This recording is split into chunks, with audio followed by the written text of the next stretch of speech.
প্রচন্ড শীতের রাত।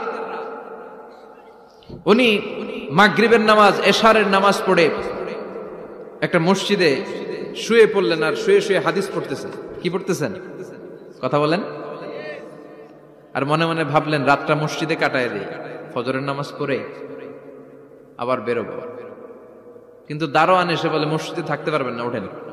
দারোয়ান আছে না, কথা কন। আহমদ ইবনে হাম্বল বললেন আমি শুধু রাতটা থাকতে চাই, আমি তো ফজরেরও মুসল্লি, ফজর নামাজ পড়বো তো এই মসজিদে, আমার থাকতে দাও। দারোয়ান তো দেয় না, কেন? মসজিদে থাকার জায়গা না, যান মিয়া। উনি যে আহমদ ইবনে হাম্বল এটা চিনে নাই, থাকতে দেয় না। কি করবে এখন? উনি কাঁথা গুছিয়ে হাদিসের কিতাব নিয়ে কাঁধের মধ্যে ব্যাগ নিয়ে মসজিদ থেকে বেরোয় গেলেন। কি আর করবেন, প্রচন্ড শীত, আর কাঁপতেছেন, বুড়ো মানুষ। পথিমধ্যে দেখলেন বাজার। বাজার একজন খাব্বাজ, শাবুন খাব্বাজ, যুবক রুটি বিক্রেতা। সে রুটি বিক্রি করে, চুলার মধ্যে রুটি সেকে। সে যে সালাম দিল আসসালামু আলাইকুম, যুবক বলে ওয়ালাইকুম আসসালাম। আহমদ ইবনে হাম্বল বলে যুবক আমার যাওয়ার জায়গা নেই, সফরে বেরিয়েছি, খুব শীতে কষ্ট পাচ্ছি, রাতে যদি তোমার এই চুলা থেকে একটু আগুন পোহাই কোনো সমস্যা? যুবক বলে না না সমস্যা না, আহলান ওয়া সাহলান, খোশ আমদেদ, আসেন আসেন, আপনি আগুন পোহাইলে আমার সমস্যা কি? সুবহানাল্লাহ পড়েন। আল্লাহ শুকরিয়া করে উনি বসলেন আর আগুন পোহাচ্ছেন। আর খেয়াল করলেন যুবক রুটি বানায় আর পরে আস্তাগফিরুল্লাহ, রুটির দলা বানায় পরে আস্তাগফিরুল্লাহ, খামির বানায় আর পরে আস্তাগফিরুল্লাহ, রুটি নিয়ে উনুনের ভিতরে চুলার ভিতরে সেকা দেয় আর পরে আস্তাগফিরুল্লাহ, দোকানদারের কাছে কেউ আসলেই সে রুটি দেয় আর পরে আস্তাগফিরুল্লাহ, ক্রেতার কাছ থেকে টাকা নিয়ে ক্যাশ বক্সে রাখে আর কি পড়ে, আবার রুটি বানানো শুরু করে আর কি পড়ে, খালি এটাই পড়তেছে। ইমাম আহমদ ইবনে হাম্বল তো অবাক, কিরে এটা আবার কেমন যুবক, খালি আস্তাগফিরুল্লাহ। উনি প্রশ্ন করলেন যুবক ঘটনা কি?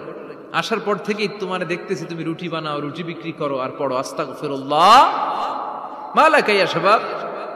যুবক বলে আস্তাগফিরুল্লাহ আমার সবচেয়ে বেশি পছন্দের আমল, আমি সব সময় আঠার মতো ইস্তেগফারের সাথে লেগে থাকি আর সব সময় পড়তে থাকি আস্তাগফিরুল্লাহ, আর এর বদৌলতে আল্লাহ আমারে মুস্তাজাবুদ দাওয়া বানিয়ে দিয়েছে। সুবহানাল্লাহ। আহমদ ইবনে হাম্বল তো অবাক, আনতা মুস্তাজাবুদ দাওয়া, তুমি মুস্তাজাবুদ দাওয়া, রুটিওয়ালা। আমি এত বছর হাদিস পড়াই, আমি তো মুস্তাজাবুদ দাওয়া না, আর তুমি রুটি বেচো বাজারে, তুমি মুস্তাজাবুদ দাওয়া, তুমি দোয়া করলে সব কবুল হয়ে যায়। যুবক বলে না আনা মুস্তাজাবুদ দাওয়া, আমি আমার জীবনে যত দোয়া করেছি কবুল করে নিয়েছে কে? আল্লাহ।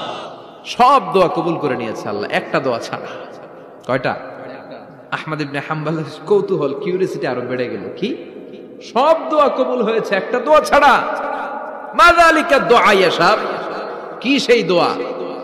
যুবক এবার বলতে শুরু করলো আমার জীবনে যে দোয়াটা আল্লাহ কবুল করে নাই সেটা হচ্ছে আমি আল্লাহর কাছে অনেক চেয়েছি, অনেক দোয়া করেছে যে আল্লাহ, শুনেছি এই জামানার সবচেয়ে বড় মুহাদ্দিস, তার নাম নাকি ইমাম আহমদ ইবনে হাম্বল। আল্লাহ তোমার কাছে আমার চাওয়া আমি যেন এই ইমাম আহমদ ইবনে হাম্বলের দেখে মরতে পারি, আমি যেন ইমাম আহমদ ইবনে হাম্বলের হাতে হাত রেখে মুসাফা করতে পারি আর তার কপালে একটা চুমু এঁকে দিতে পারি।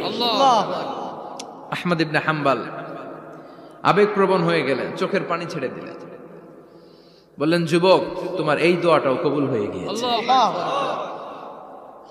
আহমদ ইবনে হাম্বলের দেখা আর সাক্ষাৎ পাওয়ার জন্য আহমদ ইবনে হাম্বলের বাড়িতে তোমার যাওয়ার দরকার নাই, আহমদ ইবনে হাম্বল তোমার দরবারে ছুটে এসেছে। আনা আহমদ ইবনে হাম্বল মুহাদ্দিসুদ দাহর, আমি নিজেই আহমদ ইবনে হাম্বল। যুবক চোখের পানি ছেড়ে দেয়, আহমদ ইবনে হাম্বল চোখের পানি ছেড়ে দেয়। যুবক চিৎকার মেরে ইমাম আহমদ ইবনে হাম্বলকে জড়িয়ে ধরে, হাতে হাত রেখে মুসাফা করে, কপালের মধ্যে চুমু খায় আর আল্লাহর শুকরিয়া করে বলে ও ইমাম, আসলে এই দোয়াটাও আল্লাহ আজকে কবুল করে নিল।